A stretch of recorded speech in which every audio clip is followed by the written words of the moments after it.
बिस्मिल्लाहिर्रहमानिर्रहीम।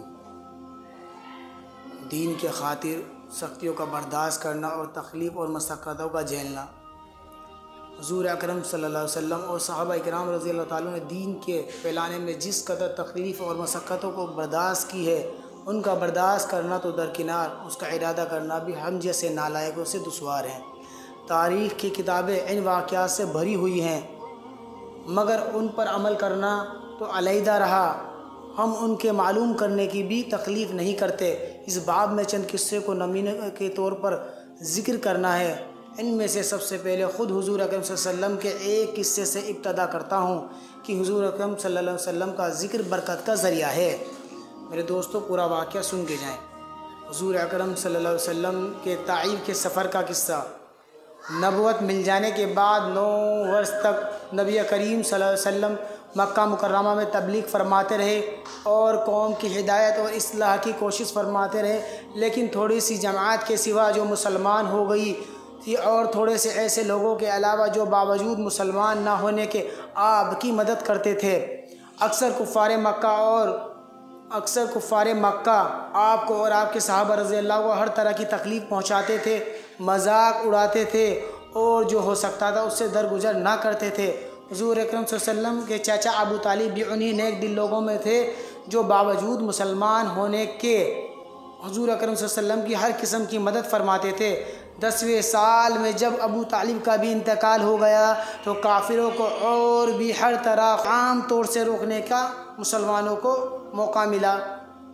हुज़ूर अकरम सल्लल्लाहु अलैहि वसल्लम इस ख्याल से ताइफ तशरीफ़ ले गए कि वहाँ कबीला सक़ीफ़ की बड़ी जमात है, अगर वे कबीला मुसलमान हो जाए तो मुसलमानों को इन तकलीफ़ों से निजात मिले और दीन के फैलने की बुनियाद पड़ जाए। वहाँ पहुँचकर कबीले के 3 सरदारों से जो बड़े दर्जे के समझे जाते थे गुफ्तगू फरमाई और अल्लाह की दीन की तरफ बुलाया और अल्लाह के रसूल यानी अपनी मदद की तरफ मुतवज्जे किया। मगर उन लोगों के बजाय इसके कि दीन की बात को कबूल करते या कम से कम अरब की मशहूर मेहमान नवाजी से के लिहाज से एक नौवारिद मेहमान की खातिर मुरादात से साफ जवाब दे दिया। क्योंकि अरब की जो मेहमान नवाजी थी उन बादशाह का मशहूर था, कोई भी आते थे मेहमान उनको खाने के लिए, हर चीज़ के लिए रात को ये नहीं किया। उन लोगों ने साफ जवाब दे दिया और निहायत बेरुखी और बद अखलाक़ी से पेश आए। उन लोगों ने यह भी गवारा ना किया कि आप यहाँ क़याम फरमा लें, फैलने की बुनियाद पड़ जाए। वहाँ पहुँचकर कबीले के 3 सरदारों से जो बड़े दर्जे के समझे जाते थे गुफ्तगू फरमाई और अल्लाह के दीन की तरफ बुलाया और रसूल यानी अपनी मदद की तरफ मुतवज्जे किया। मगर उन लोगों ने बजाय इसके कि दीन की बात को कबूल करते या कम से कम अरब की मशहूर मेहमान नवाजी के लिहाज से एक नौवारिद मेहमान की खातिर मुरादात से साफ जवाब दे दिया और निहायत बेरुखी और बद अखलाक़ी से पेश आए। उन लोगों ने यह भी गवारा ना किया कि आप यहाँ क़याम फरमा लें। जिन लोगों को सरदार समझकर ये बात की थी कि शरीफ होंगे, क्या होंगे भाई, शरीफ होंगे, जिन लोगों को सरदार समझकर ये बात की थी कि शरीफ होंगे और मुहज्जब गुफ्तगू करेंगे, उनमें से एक शख्स बोला कि ओहो, आपको ही अल्लाह ने नबी बनाकर भेजा। दूसरा बोला कि अल्लाह को तुम्हारे सिवा कोई और मिलता ही नहीं था जिसको रसूल बनाकर भेजते। तीसरे ने कहा मैं तुझसे बात नहीं करना चाहता इसलिए कि अगर तू वाकई ही नबी है जैसे कि दावा है तो तेरी बात से इनकार कर देना, मुसीबत से खाली नहीं। अगर झूठ है तो मैं ऐसे शख्स से बात नहीं करना चाहता।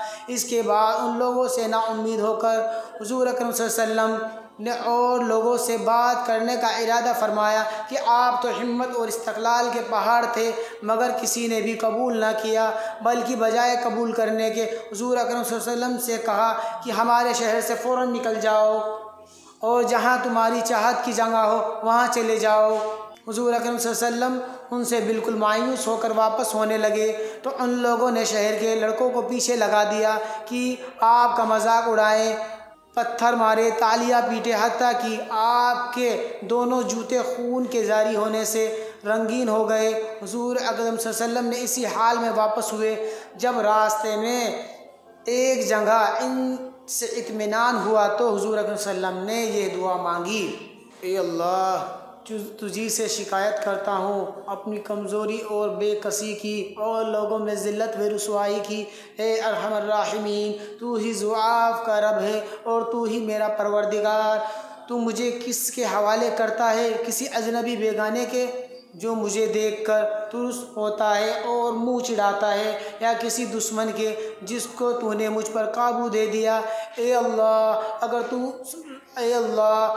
अगर तू मुझसे नाराज़ नहीं तो मुझे किसी की भी परवाह नहीं। तेरी हिफाजत मुझे काफ़ी है। मैं तेरे चेहरे के उस नूर के तुफ़ैल जिससे तमाम अंधेरियाँ रोशन हो गई और जिससे दुनिया और आखिरत के सारे काम दुरुस्त हो जाते हैं, इस बात से पनाह चाहता हूँ। तेरा गुस्सा हो या तू मुझसे नाराज़ हो तो तेरी नाराज़गी का उस वक्त तक दूर करना ज़रूरी है जब तक कि तू राज़ी ना हो।